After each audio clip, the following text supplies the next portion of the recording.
In this video, I'm going to reveal all of the tools that I use to run my business from anywhere in the world. Now, I've had a location-independent business for probably about 6 or 7 years now, allowing me to run the business from anywhere, but it's not just a small operation or an Amazon drop shipping business. We've got over 50 employees. We are spread out across multiple countries, and we've got a business that does in excess of $6.5 million a year. And so it's quite a large-scaled operation now.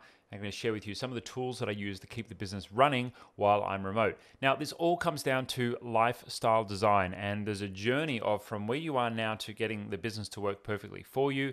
How do you balance out your life with making sure that you're growing a successful business, but also having a successful life as well, hopefully including family time, pleasure time, leisure time.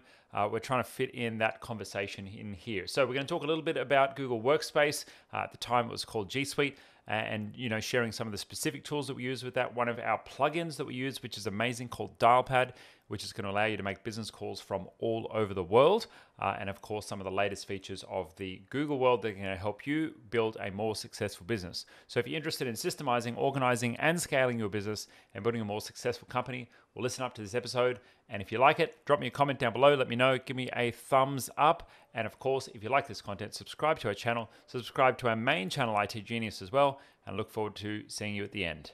So today we have a very special guest, Peter Moriarty, and we're going to be talking about G Suite for small business. So Peter runs a fast growth business, itgenius.com.au, where Peter and his team help small business owners migrate to G Suite, which essentially makes life easier for people to run their businesses remotely. Peter was named one of Australia's top 10 entrepreneurs under 30. Peter is a public speaker, and if you've ever seen Peter speak on stage about Google, you will love his passion for helping more businesses understand the benefits of G Suite, all because Peter loves to give back. He recently rode in a 500k bike ride across Thailand for a charity called handsgroup.org.au that helps Thai children and their communities. So first of all, welcome, Peter Moriarty. Thanks so much for having me, guys. Great to be here. Awesome, mate. So Pete, the big question is, are you still under 30, mate? I missed out on the 30 under 30 list this year. I like to think they're keeping me humble by bumping me on the last year I was eligible, but no, next year I'll have to strive for the 40 under 40, I guess. I love it. Cool.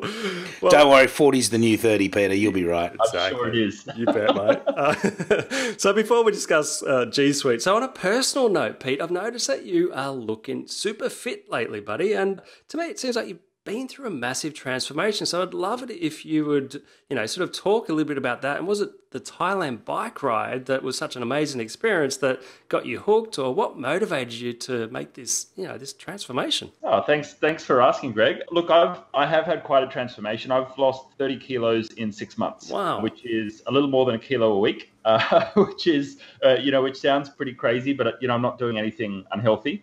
Look, I did pick up and kept up with the cycling after the Thailand ride.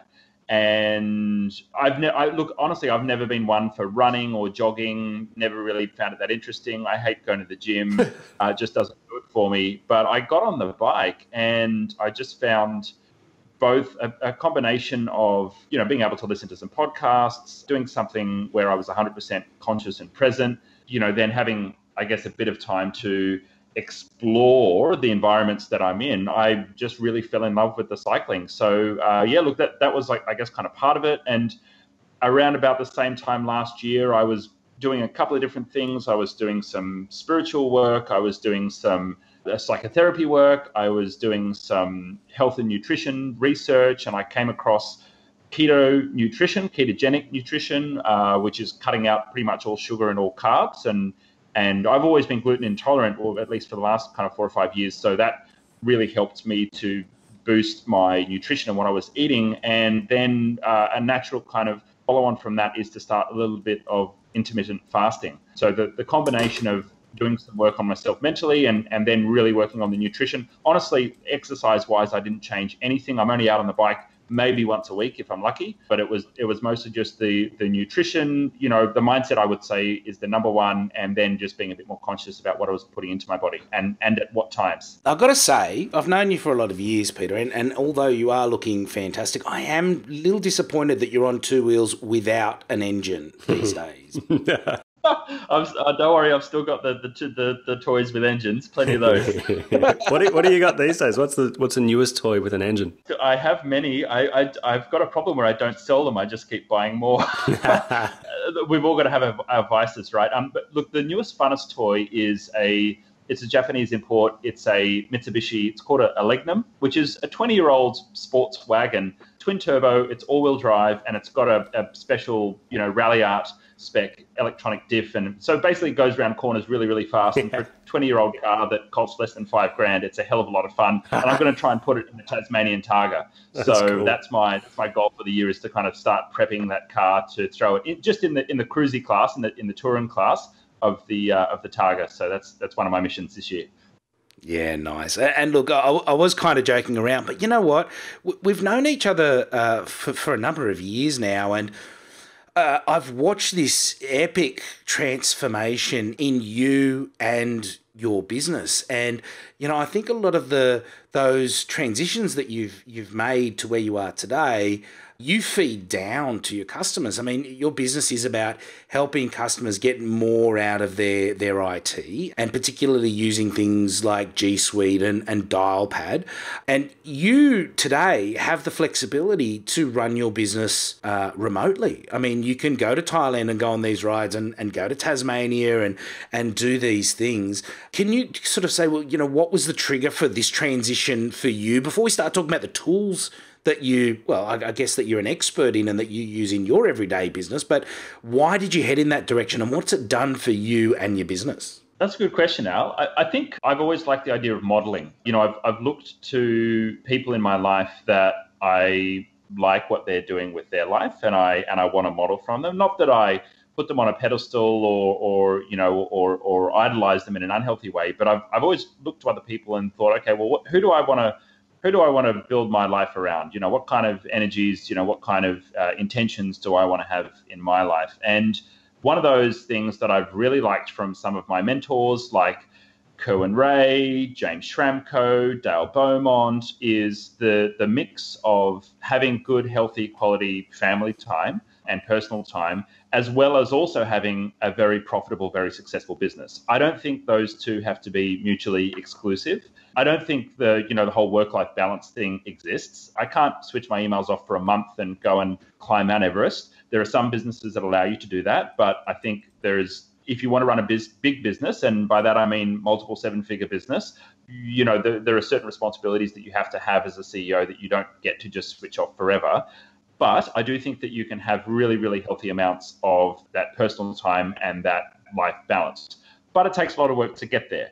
It takes time to actually build that, and it takes, I guess, sacrifice and discipline around your strategy to build the business and put the right things in place and say no to the things that just are not going to work based on what your goals are. And that may be decisions around business model, that may be decisions around what kind of customers you take on, maybe decisions around how you actually deliver and in what way you deliver, to make that a reality. But I really think that's one of the things. I look at who do I want to model and how do I want it to work. And the second thing for me is really, I see myself as a bit of a crash test dummy. We come up with crazy ideas all the time, and we see other people who have crazy ideas. And I've always been someone who's looked at the world and looked at situations and thought, I'm a great problem solver, and I'm good at kind of like pulling things apart and putting them back together and working out how they tick. Now, I've always looked at things like business and said, and I've always asked questions, well, what if we did this differently? Why are things done the way they're done? Why does the rest of the industry do this? And I'm specifically talking about the IT industry here, when it could be done a different way. And what's stopping me from doing it a different way? I was the kid in school who would break the rules, and I was a troublemaker, and I'd run around the playground too fast and I'd bash into people.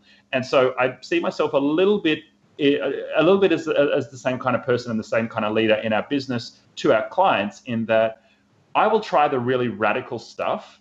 And if the really radical stuff works, then if that helps to inform our customers to change and move in a positive direction by just 10% or 20%, then that's a good thing. And an example of that would be, as you alluded to, I'm very, very lucky that, the way that we've built the business means that it's got a very strong recurring revenue base. I've got the ability to travel and run the business from wherever I want. I've got the ability to be spontaneous in where and when I travel.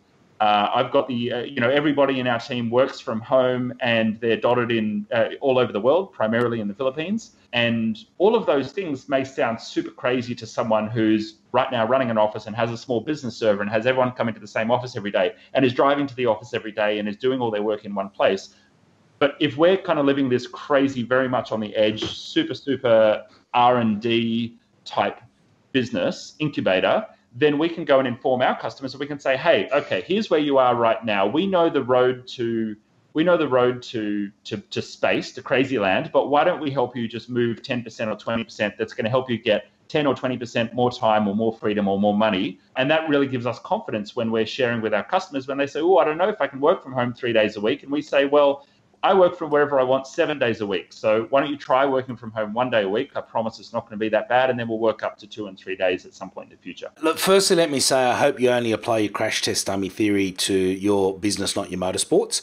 When you started describing your journey, I can guarantee you that our listeners are sitting there going, yes, that's why I went into business, to have that flexibility, to have that healthy balance.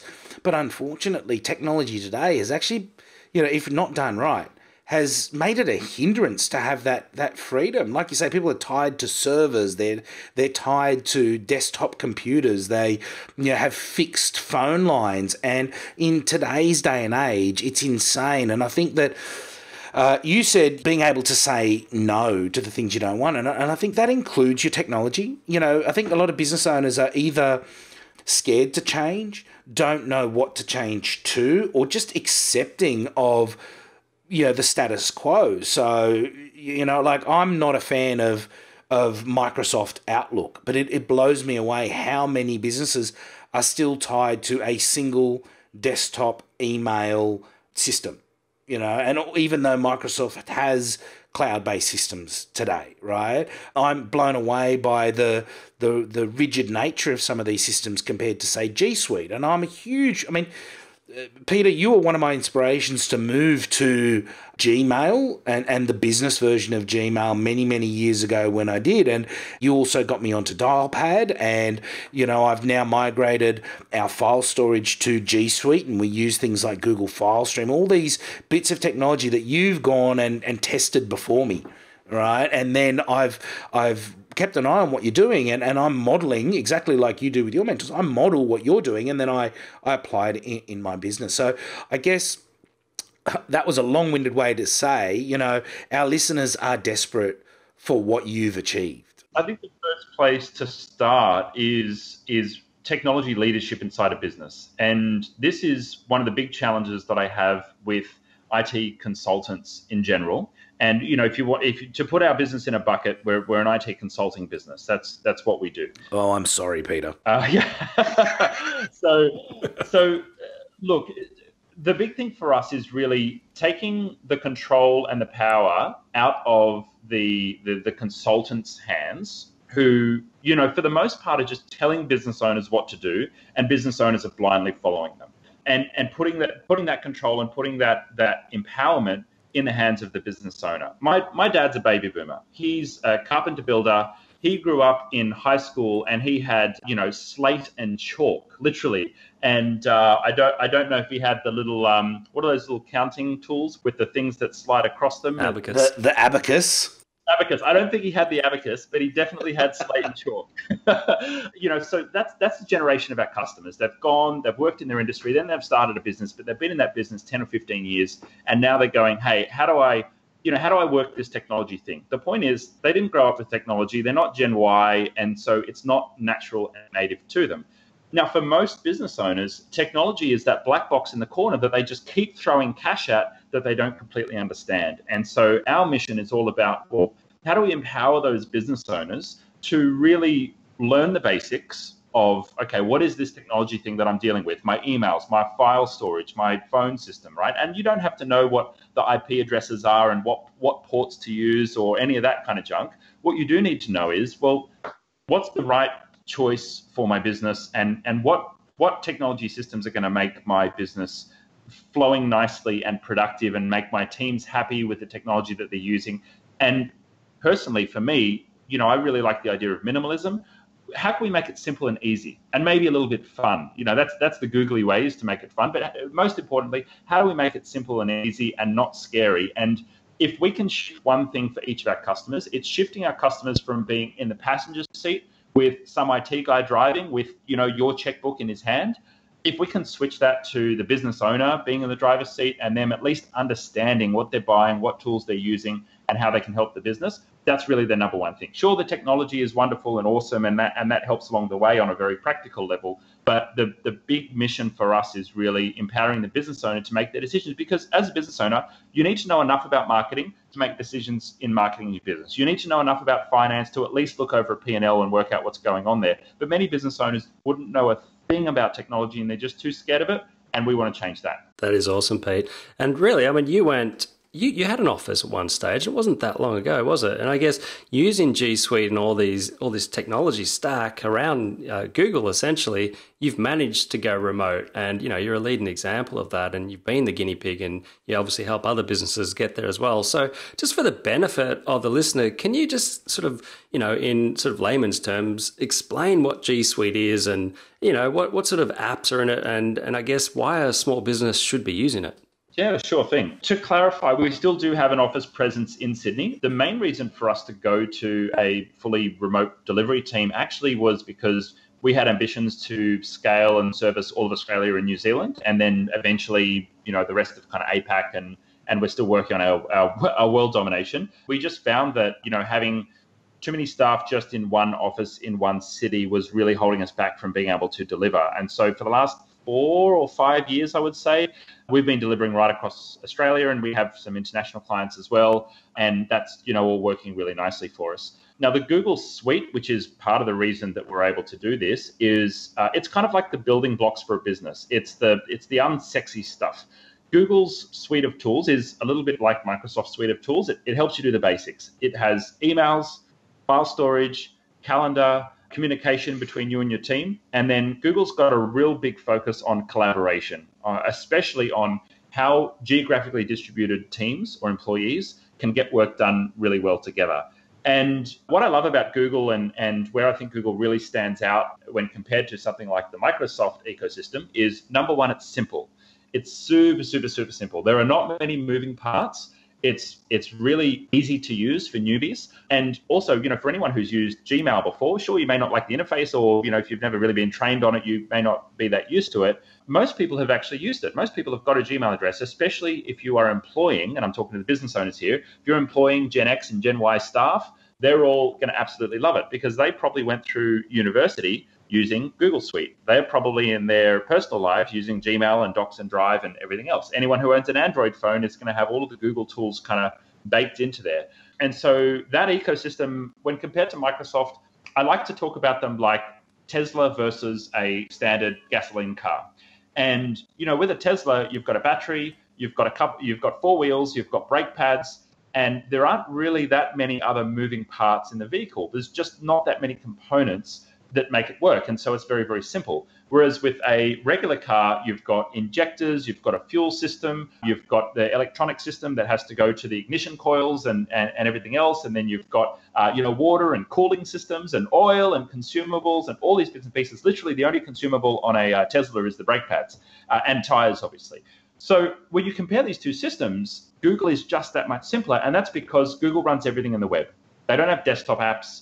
They don't have to support 10 different operating systems in different versions, and Mac and PC and online and everything. Whereas Microsoft, when they roll out a new update to Outlook, it has to work with Mac. It has to work with Windows 10. It has to work with Windows 9. It has to work with Windows 6. It has to work with Vista. It has to work with the mobile. It has to work. Oh, and by the way, they've got a half-baked online version of Outlook as well. Like they're developing.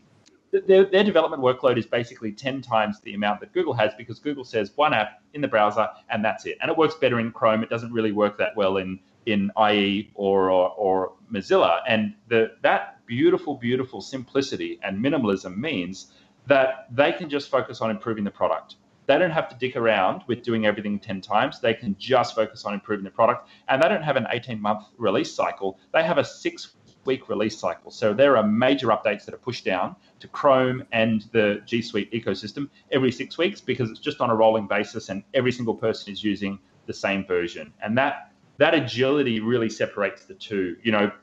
let's go back 3 years, 5 years. Feature for feature, Google were kind of like still playing a little bit of catch up with the Microsoft world. But now that Google are introducing things like artificial intelligence and machine learning, wouldn't be a podcast in 2018 without dropping those two words in. Like all of these cool features are now coming into the Google ecosystem, and they are just, again, years and years ahead of the development of someone like Microsoft. That was probably the best description I've ever heard of G Suite. Thank you, Peter. And I think for business owners, one thing that you said that I think you probably understated is remembering that the people coming into the workforce today are digital natives, and more than digital natives, they're actually G Suite natives. So, am I right in understanding, Peter, that Google pretty much gives this stuff to schools and students? They do. So any tertiary education institution gets it for free. Not every single school is using it because Microsoft also give heavy discounts on their ecosystem. However, universities like Monash University, Macquarie University in Sydney, I don't know many of the universities in Australia off by hand, but a bunch of them are actually using G Suite. But you can absolutely guarantee, there's more than 1 billion users on Gmail itself across the world. You can absolutely guarantee that every single person under the age of 35 in Australia will have a Gmail address. That's a given. Yeah, and here's an interesting experience I had. I actually said to one of my team, hey, can you just put it in an Excel for me? And the team member actually came back to me and said, a what? I said, Microsoft Excel. Right? And but you've got to understand, this person had been using G Suite since they were at school. So they've never seen a Microsoft application, right? And they have no need for it because it's all encompassing within G Suite. So I just wanted to plant that seed that as much as this is scary for probably my generation and up, because we grew up with Microsoft and other half-baked applications that Apple made and a few other companies made, this is the new norm, right? So this is what everybody is accustomed to coming into the workforce. And even though it might be a little scary for me to deploy this, my team are well versed in the applications. And you described it as extremely simple. I love the simplicity of it, but I also love how dynamic it is. Google is just constantly adding things into their suite. We have things like Google Keep. I can integrate things like Lucid Charts into my G Suite. There's just all these wonderful tools that I can use as a business owner and very rapidly deploy to my whole team. I don't need to sit there and go, all right, everybody, we're going to send you a disk or a download link. You've got to install it. You've got to do this. I just turn it on and everybody has access to it. Right? So that kind of leads into my next question, which is, what is new and exciting in 2018 in this mystical box that is G Suite? What things should people be aware of that might excite them as business owners? Well, but before we jump into the new and awesome, I just want to give some comfort to your listeners, and that is that my philosophy has never been, you must use this application because it's because it's the best or because it's the newest thing. Our philosophy has always been use the right tool for the job. But what we're finding with Google, specifically with things like, AI and machine learning, and I'll talk about that kind of stuff in a second, that really helps you be so much more productive in the Google ecosystem. Primarily, Google's been seen as kind of like a small business tool. It's like, not very serious for big business or for serious business. But then we've seen organizations like Woolworths move across 300,000 employees, every store worker, every person in head office, right across to the Google ecosystem, got rid of Microsoft completely in the company. They don't even use Office anymore. Everything's done in Google. Then you've got businesses like, Dick Smith were using it. That kind of moved when they got switched over to Kogan. But the obvious businesses like Virgin and Kogan, the super progressive ones, they've all moved across. Fairfax and News Corp are now both on G Suite. They've moved across. And there was another one more that I'd like to mention that has just slipped. Oh, yeah, that's right. PwC have moved across as well. Not the whole organization, but a large part of their consulting arm have moved across to Google. So when these very large and, what we would be assumed would be, highly ingrained, organizations are moving across, then, we really have to start paying attention to something like this. Well, it's a new generation of people in their IT departments going, why are we using this, old school desktop software, when we can empower our whole organization to have, I mean, I think the one thing is I can have access to everything anywhere, you know. I've got a great story. I flew to Adelaide to present at a conference, and I landed, and I realized that I'd left my laptop at home. So as you do, and so I walked into the Apple store. Apple have a very generous 14-day no questions asked return policy. I bought a brand new MacBook Pro, and when I signed in, all my stuff was there. All my documents were obviously in Google Drive, so my presentation was there, all good to go. Went and presented, did the gig, and then at the end of the day, went and returned the laptop, and then flew back to Sydney. So just not having to worry about if your laptop gets run over by a car or stolen, or you spill a glass of wine on it. All three of those things I have done. Then, being able to have access to all of your work and not having to worry about, is it backed up, or when was the last time I plugged in that USB thumb drive and ran a backup of my stuff? Yeah, exactly. And the key there is that, not only can you access, your stuff remotely from anywhere in the world, but you can collaborate. And you mentioned collaboration before. So your whole team has access to whatever you want them to have access to. And the beauty of it, and the thing that I was amazed about when I first started using G Suite years ago with docs, etc., is that multiple people can be working on the same document at the same time, and you can see what the other person's doing. It's just incredible. It's quite amazing. And while it's fantastic internally, I mean, we have one big project tracker, for example. We move about 200 companies per year across to Google, from Microsoft, from cPanel, from Mac Server, from Zimbra, from wherever someone's company mail is right now. We'll help migrate their data, hold their hands through the process, train them, blah, blah, blah, and everything. So we do about 200 or so of those projects a year. And all of that data, all that project data, is in one big spreadsheet. What dates we hit certain project milestones, what's the status of a project, who's the project manager, all of those things. And so on any day, our project team, which is about 7 or 8 people, they are all going to be in that sheet at the same time, changing their own cells, working on their own little bit, and it just removes the need to ever work on a document and wait for it to synchronize in Dropbox or attach it to an email and send it. And that's brilliant internally, but where that gets really powerful is externally. So if you were to share a spreadsheet with a supplier or with a customer or with a contractor, one of the things that we do is when we run a project, we have a spreadsheet with a list of all of the usernames and passwords of everyone's email accounts, the legacy email accounts that we're going to go and import over into G Suite, and we share that with the customer. So from day one, our customers learn how to collaborate with a Google document, and we're working on that live. We jump on a phone call or we jump on a Google Hangout. We say, hey, here's the, I've sent you a link to your email. They don't even have to be a Google user to collaborate on a document, which is great.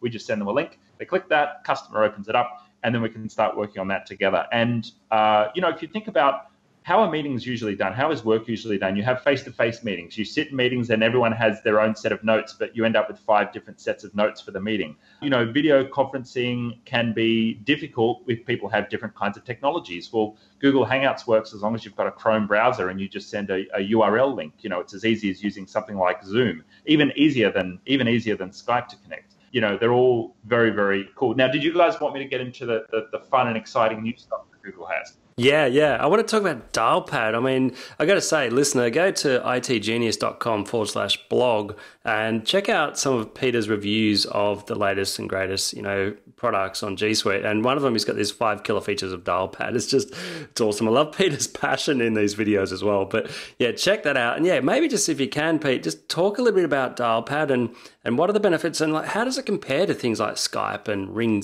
Central, for instance? Yeah, sure. So Dialpad is a phone system done for the cloud.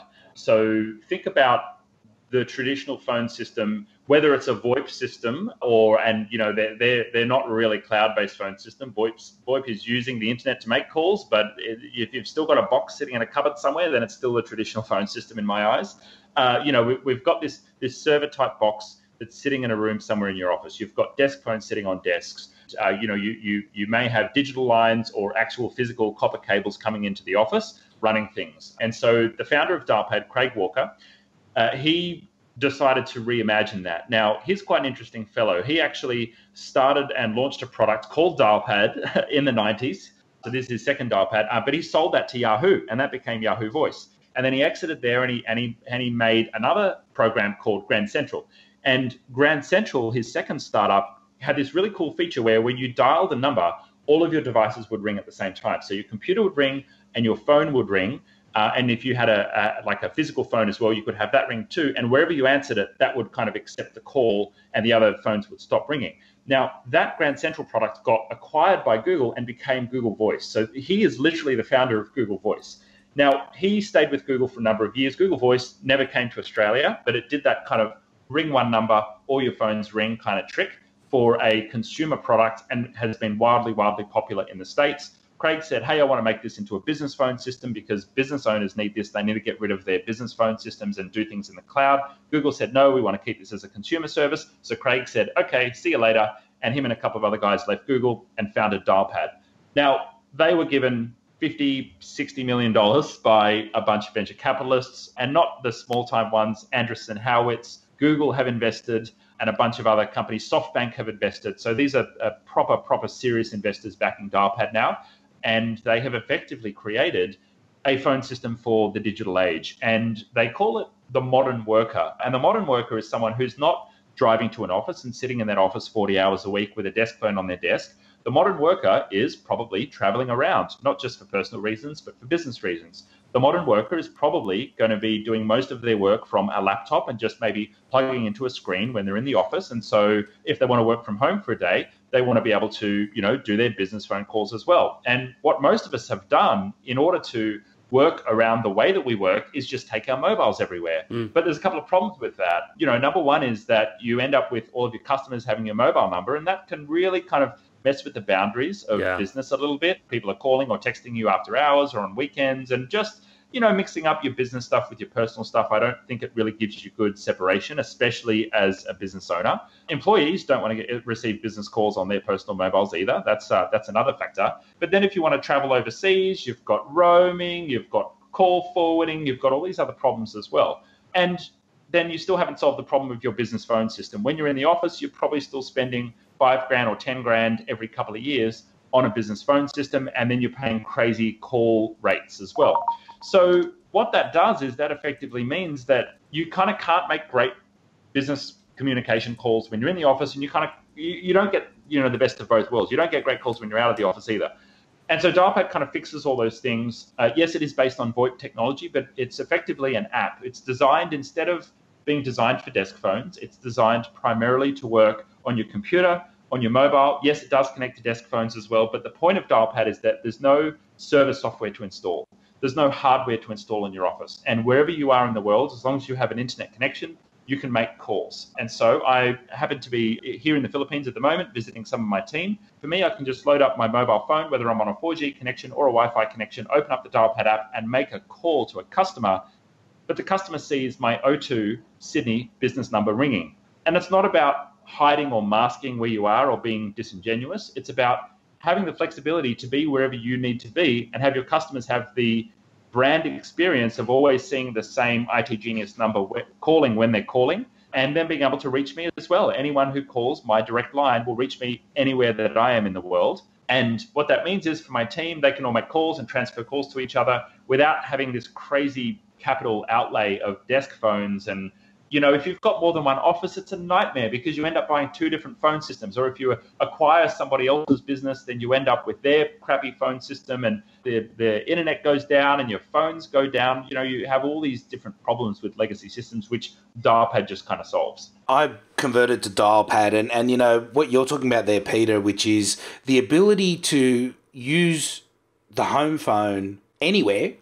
Right? Not home phone, sorry, the office phone from anywhere, regardless of what SIM card you've got in your phone. I mean, I just had a client who primarily uses their mobile.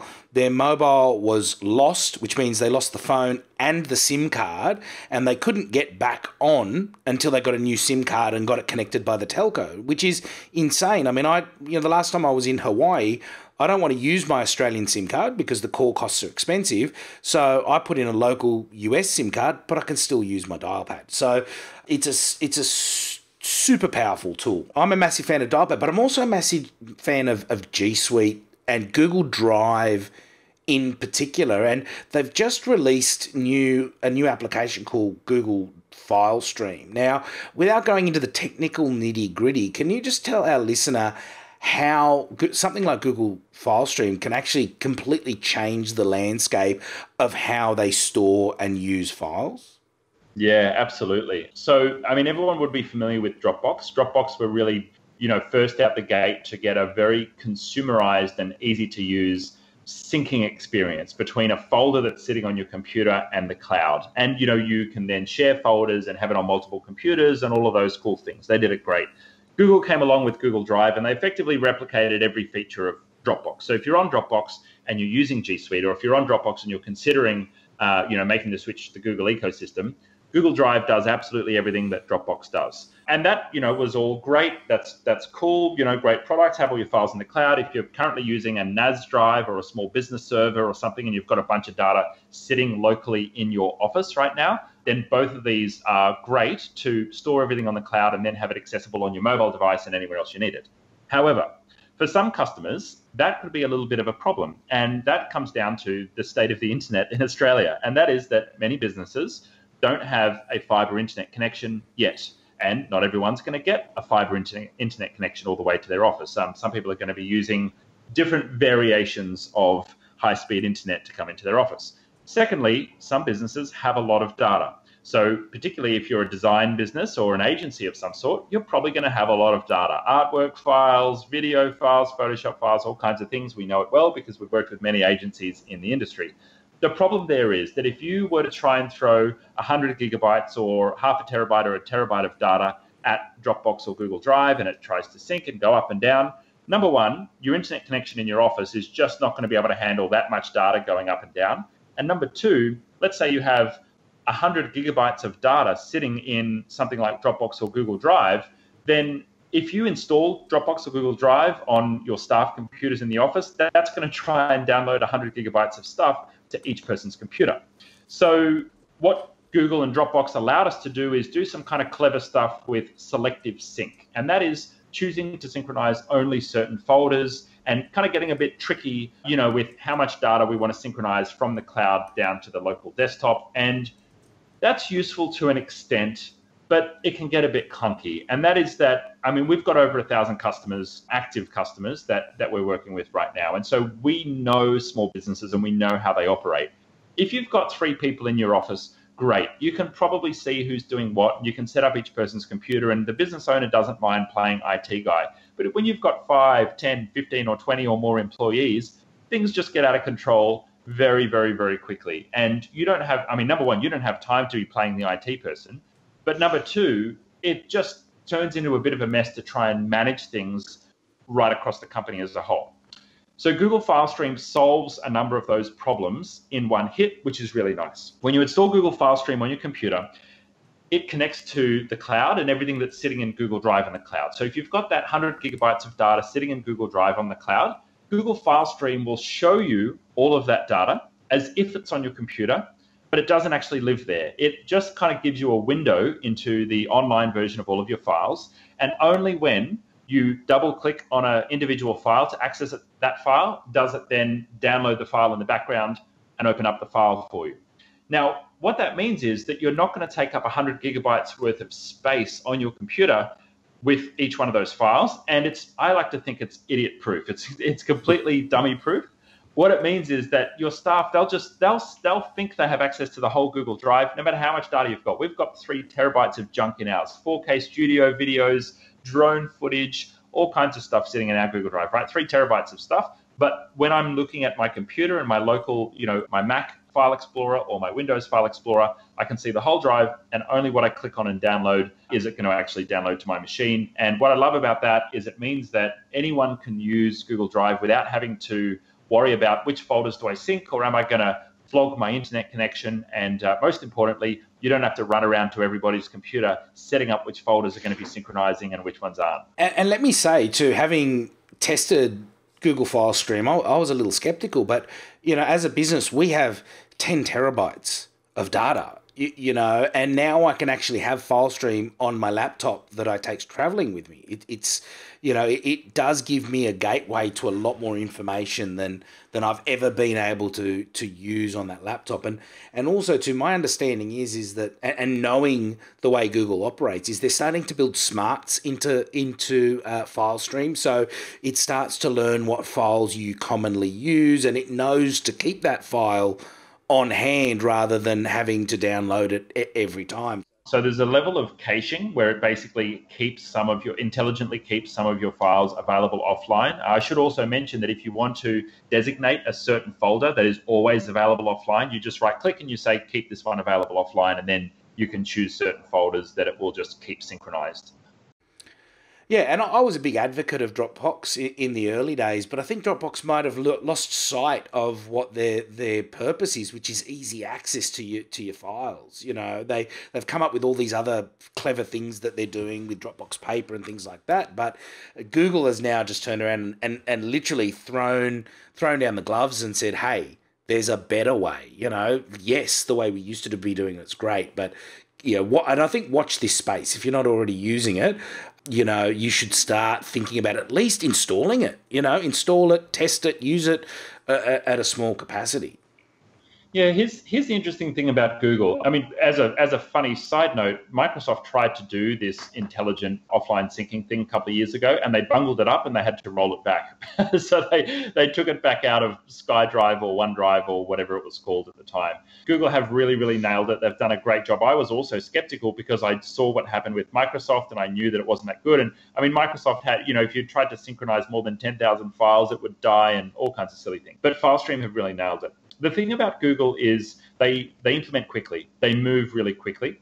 At times, they will release a product that we will call half-baked in that it's missing a few, key features, but Google just want to get it out the door. And they're a very, very agile company. Crazy for a company as big as they are, but they are still very agile in the way that they develop products. But what I really love about Google, I mean, look, you've got to look at these things like an ecosystem. You may say that, well, Dropbox has this one or two things that you can do in Dropbox that I can't do in Drive, so I must have Dropbox. Or, Skype has one or two things that Hangouts doesn't have, so I must use that. But when you really start to think about these business tools as ecosystems, and Microsoft have their ecosystem, we're not saying, that Google's the choice for absolutely everyone. For some businesses, they may choose the Microsoft ecosystem, but the Google ecosystem, if you're really open to committing to it, using Hangouts for for your meetings, using Google Drive for your Drive stuff, particularly as you grow and scale a business, it just reduces your operational overhead.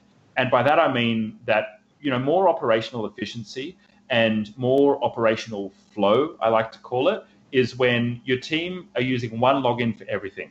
When you add a new staff member, you give them one email address, and then bang, they've got access to everything that they need to. We recently moved from Slack over to Hangouts Chat, which is Google's effectively rip-off of Slack. And like Google Drive was to Dropbox in the early days, it's got 80% of the features, not every single one. But if you look at something and say, hey, you know what, this is 80% of the way there, I can get rid of one extra login for my team. I can get rid of one additional cost in the business, and there's one additional potential for security breaches. There's one less thing I have to train new employees on, then why wouldn't you? And that simplicity and that minimalism, I think that's really been the key to scaling. We touched earlier on saying no to the right things. I think that's broader than just technology decisions. I think that's in many decisions in your business. It's knowing what to avoid, knowing what to say no to, that gives you the clarity to then make the right decisions in where you should be investing your time. It's a really good point, Pete. And look, we're going to have to wrap up pretty soon, but I just wanted to touch on AI, which you spoke about before. And I guess if you do have one login for this, the entire ecosystem inside G Suite, like how does G Suite use AI to sort of tie them all together and get a more efficient user experience? Look, there's really, really cool stuff happening in Google Drive, particularly. For example, when I log into my Google Drive, it'll show me across the top. It'll say, like, here's a document that you often open on Wednesdays, which is when we do our all hands. It's the presentation for the all hands meeting that we update every week. It'll say, hey, here's a document that we think because you opened it last week, you might want to do a little bit more work on it. So that's kind of cool. In Gmail, there's now automatic AI-based responses. So if you're using Gmail on your mobile phone, you may have noticed them because they popped up there first. Well, they're now coming into the desktop product as well. But basically, it's like an automatically formatted quick response. If someone sends you an email and say, "Hi, I've got an approval for you. Is this approved, or would you like to see more work done?" Google will give you two buttons down the bottom. One says approved. One says, no, this requires some more work. And when you click that button, it will actually pop the text in a reply to the email. And then you can, if you want, you can just hit send. If it's got your signature down the bottom there, then you're good to go. They're two things in Drive and Gmail, but my favorite would probably be in Google Sheets. And I was working on a budget the other day for the upcoming financial year, and I was manually repeating a formula because it was a bit of a tricky formula, and I had to do it 12 times, one for each month of the year. And by the time I got to the third time that I was about to enter that formula, Google had used its machine learning to say, "Hey, Pete, we can see what you're doing here. Would you like us to just repeat that formula over the rest of those cells?" And just with one button, it allowed me to do that. What I really like about those things is it means that Google are just using their smarts for you to have less button clicks, less manual work, and less kind of fighting the machine, and more the technology really being on your side. I'm just in awe. I'm in awe. I want to see this. I actually don't use Gmail on my mobile, and I've got Yesware installed on my Gmail, which lets me have template responses. But I love the idea of it coming up with those auto responses based on what we do. Hey, listen, talking about AI and data and numbers and all this sort of stuff and spreadsheets, this is a great little segue just into probably what we'll wrap up on, which is, you're a massive fan of monitoring your numbers across all areas of your business. And you alluded earlier about, shared Google Sheets where everybody's working in, and that's how you track your workflow. But and you just told us about your budgeting. Tell us a little bit about, how you've taken this almost insane passion for your numbers in your business, and how do you implement that, and how do you use it today in your business?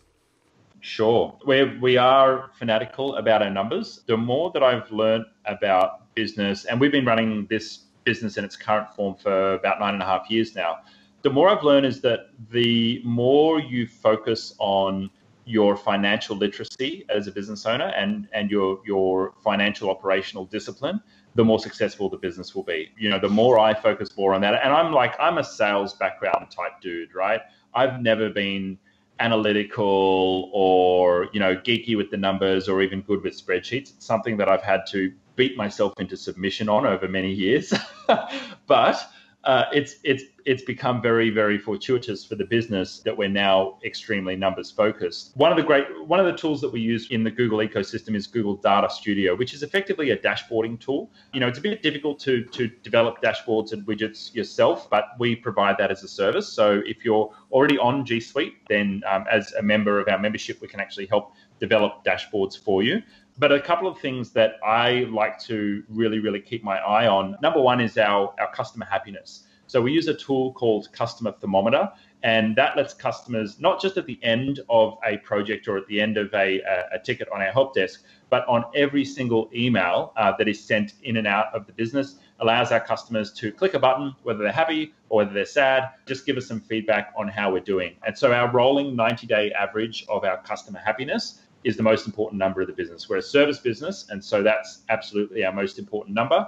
And alongside that, obviously things like, our average days to deliver a project on the delivery team, on the sales team, things like how are they working towards their sales targets for the quarter, and then conversion rates on things like, the membership, customer retention rates, all of those important numbers that we should be tracking in the business. I've actually got one master dashboard, which we have all of those numbers in one place, and we can immediately see if there's an area of the business that needs attention. What's that dashboard like? What's the software for it?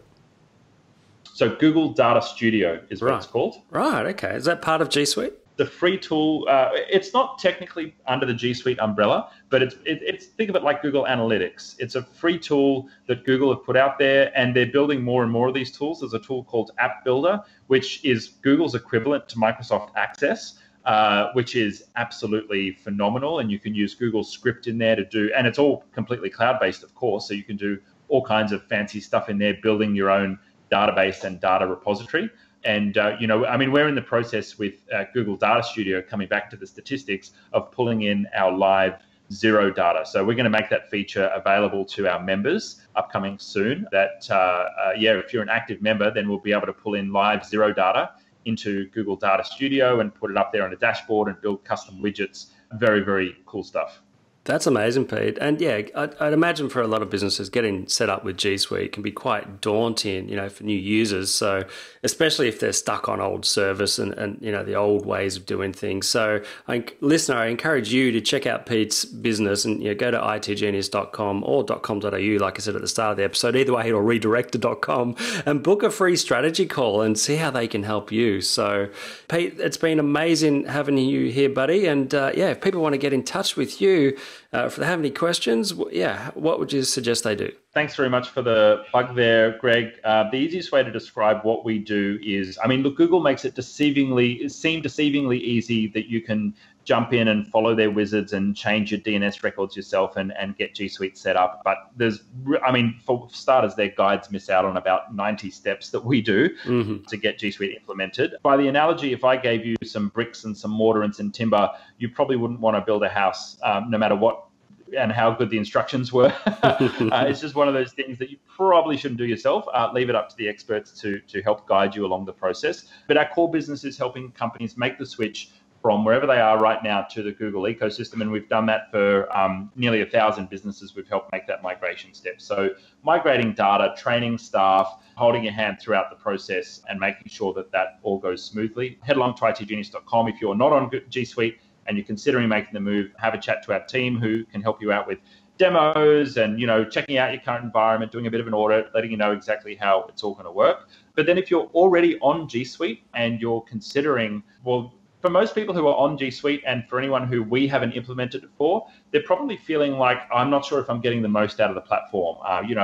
There's tools like Google Data Studio. There's tools like the AI tools, which aren't all necessarily switched on. There's Google File Stream, and we have a membership for customers that are on G Suite who want to get the most out of their investment and help accelerate the productivity of their whole team. And that's called Cloud Concierge. And so that's starting at just $99 a month.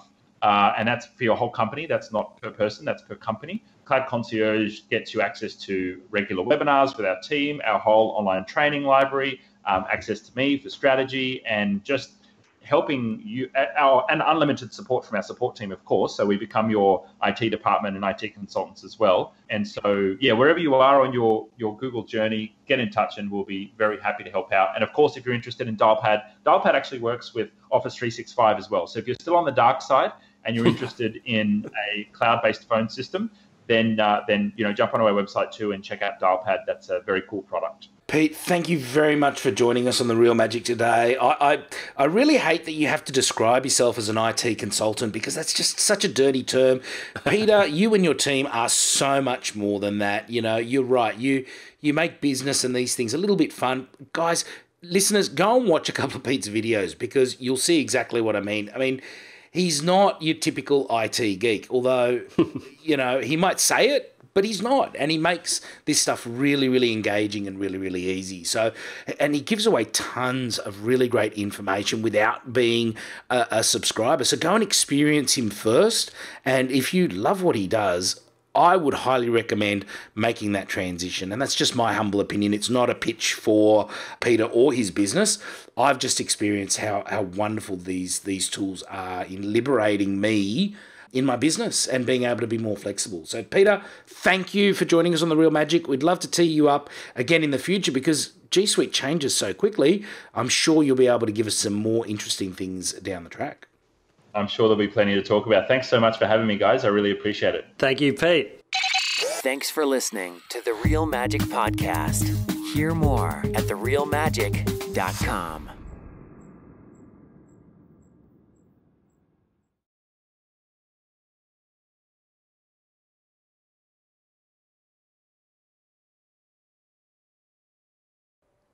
All right, I hope you enjoyed that. Thanks so much for listening in. Remember to leave me a comment down the bottom. Let me know what you thought of the video.